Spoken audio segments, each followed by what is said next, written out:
यही क्या नहीं सर पूरा डू योर ड्यूटी सर ठीक है सर हम लोग करेंगे इस तरह की एक्टिविटीज किसी के साथ नहीं करना। तृणमूल नेता पर एसआईआर सुनवाई केंद्र पर दादागिरी करने का आरोप, माइक्रो ऑब्जर्वर को धमकी, वायरल वीडियो से शोरगुल मचा। इस्लामपुर ब्लॉक के धनतला हाई स्कूल में सुनवाई के दौरान तृणमूल माइनॉरिटी सेल के एक नेता की दादागिरी का वीडियो सोशल मीडिया पर वायरल होने के बाद राजनीतिक गलियारों में भारी हलचल मच गई है।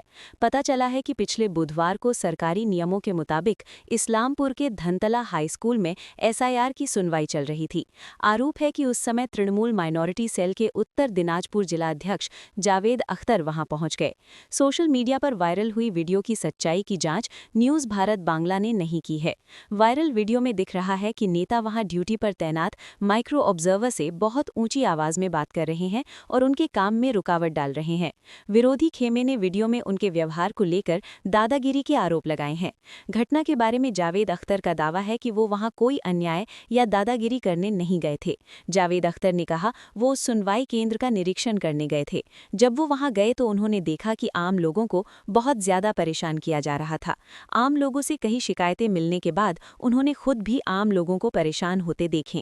एक जनप्रतिनिधि या पॉलिटिकल एक्टिविस्ट के तौर पर वो बस आम लोगों के हित में उसका विरोध मात्र किया। যদি একটু বলেন। বিষয়টা হচ্ছে এটা নতুন কিছু না, যেমন ঝাড় তার তেমন বাস। দলের নেত্রী যেরকম আর তার চালানা আটানা নেতারাও ঠিক একই রকম।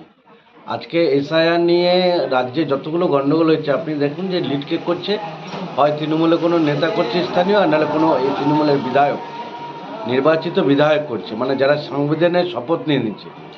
যারা আইনকে রক্ষা করবে তারাই আইনের যারা পালক তাদের উপরে এভাবে শাসাচ্ছে, যে এটাই বোঝা যাচ্ছে যে আমাদের বাংলার রাজনীতিটা বা বাংলার আইন শৃঙ্খলাটা কোথায় গেছে। যেভাবে চমকানো ধমকানো হচ্ছে আধিকারিকদের, তাতে এটা বোঝায়, এটা তো পরিষ্কার বোঝা যাচ্ছে যে গোড়ায় গলদ আছে দেখেই আজকে তারা এই ধরনের হুমকির বা এরকম গণ্ডগোলের রাস্তায় তারা নেমে গেছে। গোটা রাজ্য জুড়ে তারা এক প্রকার তাণ্ডব চালাচ্ছে। তো এগুলো করে কোনো লাভ হবে না। নির্বাচন কমিশন তার কাজ, তারা তো গিয়েছিল তো সুপ্রিম কোর্টেও তো কোনো সময় এটাকে খারিজ করেনি, কারণ এটা তো মানে বরাবর এটা প্রক্রিয়া যে ভোটার লিস্টটাকে সংশোধন করতে হবে, তার দায়িত্ব হচ্ছে নির্বাচন কমিশন। সে ভালো ভোটার লিস্ট তৈরি করে সে সুষ্ঠুভাবে নির্বাচনটাকে পরিচালনা করবার দায়িত্ব হচ্ছে নির্বাচন কমিশনের। তো সেখানে বাকি কোনো পলিটিক্যাল পার্টি বা অন্যান্য আরও যেটা 12টা রাজ্যে যেখানে এসআইআর হচ্ছে সেখানে কোনো গণ্ডগোল হওয়া নেই, একমাত্র ব্যতিক্রম হচ্ছে বাংলা। তাই এখানে পরিষ্কার যেসব অভিযোগ আমরা করেছি যে বাংলা ভোটার লিস্টের মধ্যে গলদ আছে, বাংলা ভোটার লিস্টে বাংলাদেশি মুসলিম এবং রোহিঙ্গাদের নাম আছে, সেখানে ভুয়ো নামে ভর্তি আছে, সেটা যে সঠিক, এটা তৃণমূলের এই আচরণ মুখ্যমন্ত্রী থেকে শুরু করে তার দলের ক্যাবিনেটের থেকে শুরু করে এবং তাদের দলের সমস্ত সর্বস্তরের নেতৃত্বের যে ভূমিকা নিয়ে চলছে, তাতে এটা স্পষ্ট যে আমরা যেটা অভিযোগ করছিলাম সেটা সত্যি। চমকাচ্ছি ওইগুলো বড় কথা নাই। আমরা আছি জনপ্রতিনিধি, মানুষের পাশে সব সময় থাকি, মানুষের যতগুলো প্রবলেম হয় ওদের সহায়ক করার জন্য আমাদের লোকগুলো থাকে। কয়েক মাস থেকে এসআইআর মাধ্যমে এই মোদি অমিত শাহ সরকার ইলেকশন কমিশনকে হাত করে একটা চক্রান্ত যে চালাচ্ছে পশ্চিমবাংলার মাটিতে, এগুলো আমরা সহ্য করতে পারিনি। কিন্তু যখন ওরা এই জিনিসটা নিয়ে আসছে, আমাদের মাননীয় মুখ্যমন্ত্রী মমতা দিদি, অভিষেক বাবুর নির্দেশ আছে যে যতগুলো তথ্য চায় আমরা ওখানে দেওয়ার জন্য রেডি আছে। সেই জিনিস নিয়ে আমি দেখেছি কি যারা মাইক্রো অবজারভার হয় এসেছে, ওদের কাজ আছে কি টেবিল চেয়ারে বসে থাকেন, আপনি ফর্মগুলোকে নেন, সাবমিট করেন। কিন্তু আমি দেখেছি কি উনি নিজে দাঁড়িয়ে যান, দাঁড়ানোর পর মহিলাগুলোর উপরে হাত দিয়ে দেন, কে চলো চলো চলো, ছেলেগুলো বয়স্ক মানুষের উপর হাত দিয়ে দেখে চলো চলো চলো, রিসিভ দিল কি দিল না সেই জিনিসের কোনো কথা নাই। কিন্তু এইরকম মিসবিহেভ হয়, এরকম ব্যবহার হয়, তো আমরা বাংলার মাটির মানুষ কোনোদিন সহ্য করব না। জনগণই আমাদের সম্পত্তি আছে। আমাদের মাননীয় মুখ্যমন্ত্রী ওনার জন্য, জনগণের জন্য রাত দিন এক করেছেন, অভিষেক ব্যানার্জি এক করেছেন।